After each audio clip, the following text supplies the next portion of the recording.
glory of the coming of the Lord. He is trampling out the vintage where the grapes of wrath are stored. He hath loosed the fateful lightning of his terror. I'd like to throw out the term that those of us who believe in his folly that we're a bunch of isolations. We don't want to deal with the world. Exactly the opposite is true. I think what we're putting up with today is something called neo-isolationism. At least that's what I call it. Which means that we, in spite of our pretense for free trade and all our intervention and protecting everybody, we have isolated ourselves from the world. We have more enemies now, and we have less friends than ever before, and that is not necessary.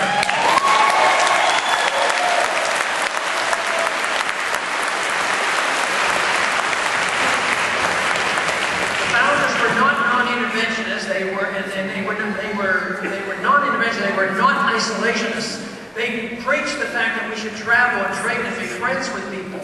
And if we got along with people, we would more likely not fight with them. And that is so true. The more we fight with them, and the less diplomacy, the worse it is for us.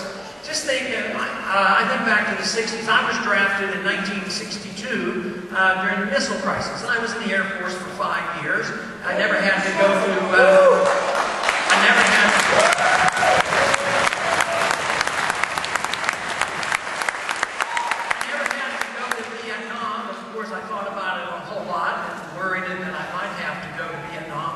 But you know, over a 20-year period, the French and the Americans were in Vietnam telling them how to run their country. Millions of Vietnamese were killed in that civil war over there. And the Civil War probably would have ended much sooner. We don't know who would have won or what would have happened, but it would have ended much sooner. But we finally were forced to leave, and chaos did break out for a while. You know what happened after that? The country became unified. Did it remain communistic? Did China take over? Was there a domino theory? Exactly the opposite happened. They became westernized. They're now into the Western community. We trade with them, talk, we invest over there. Their president comes over here. So much more was achieved in peace that which could not have been and never was achieved before.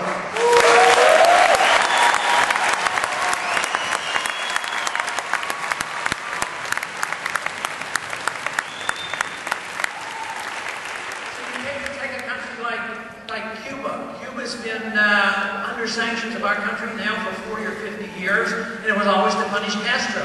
But Castro benefited by it, because every time something went wrong with communism, he says it's America's fault. We need to trade and talk with people like this, and it's so much better than this idea that we have to put on sanctions. Sanctions are actually an act of war. We did that for 10 years with Iraq. We knew it would lead to end up in war. We put on endlessly stronger and stronger sanctions against Iran. We don't need to spread that war into Iran. One of the first things that I would do if I were to be the president, one of the first things I would do is announce a change in policy and move our Navy back from Iran and saying, remove the sanctions, we're going to talk to you.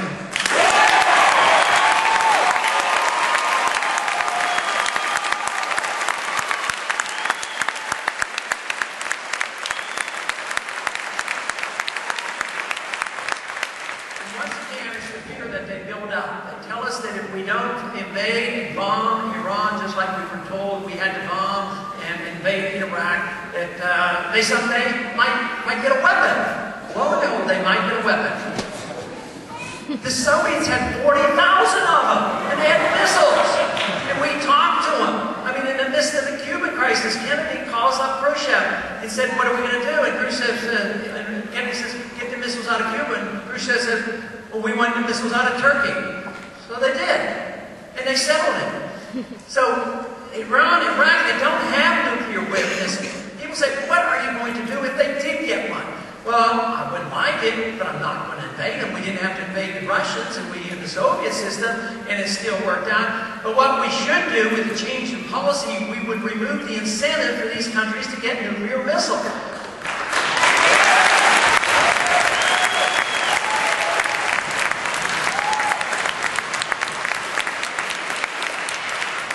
The Pakistanis have nuclear missiles, quite a few of them. And there's a mess over there. And we're in the middle of it. We've orchestrated this, the conflict over there. Musharraf, a military dictator that took over from an elected government, We've been subsidizing him.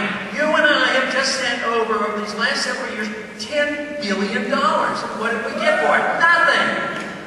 So it's time we change. We can't buy our influence over there. When they get nuclear missiles, then we sit down, we talk to them, we give them money. I mean, it makes no sense. There should be a third option. One is, if you're threatening, if you don't have a missile and we want to deal with them, we say we'll bomb you. If they obey us and do what we want, we subsidize them. We don't need to either bomb nor subsidize. We just need to be friends with people and have a strong national defense so somebody will know to mess with us.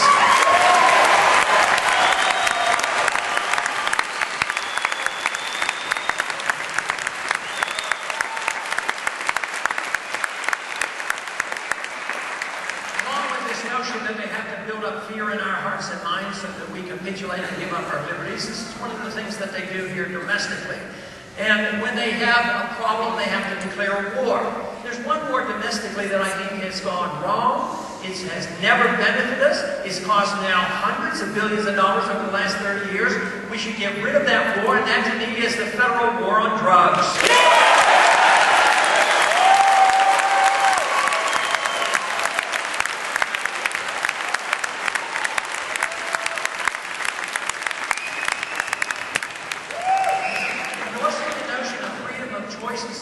Does not mean that you endorse people's abuse. We have alcohol is legal in this country, but that does not mean that we endorse unwise use of alcohol and drunk driving and anything else.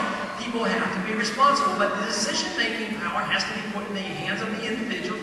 There's to be regulations by the states. But this obsession on drugs has gone too far, because the compassionate conservatives are so compassionate that the state legalizes marijuana. If you happen to be suffering from cancer or AIDS and you're using legalized marijuana by the state, the federal government comes in and overpowers the states and arrests people who are sick.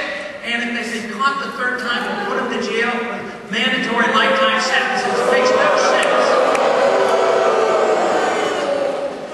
Another absurd spin-off on the drug war is this idea that industrial hemp has to be illegal in this country. It makes no sense.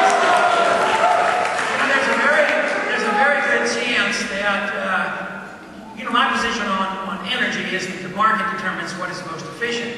The politicians in Washington know nothing about it, so when they decide, well, it's ethanol from corn that's going to save us, then beware, because it probably won't work. And it may be used, but it's going to cost more than if the market determines it. But if we do need ethanol, Brazil finds out that sugarcane is better than corn, and also if we look at it, industrial hemp is better than either one of them. But what do? We make it illegal. Solving problems such as the energy problem we have is not to set the goal of energy independence. That is so easily sold to people. Oh yeah, we have to be energy independent. Well, you know, Japan has no oil. And do you think they sit around all day long, how are we going to get to be energy independent? They just go and buy it, you know, in Amsterdam. You know, there's an international market. So it would be nice to be independent if we could, but we've used up a lot of our oil. And there's still a lot of oil sands in this hemisphere. I think that might be usable, but if the price goes up, we'll use it. If the price even goes higher and we don't have renewable sources, you know, maybe we use electric cars. There's all kinds of things that could happen. It may well be that nuclear power would be a very good product to use.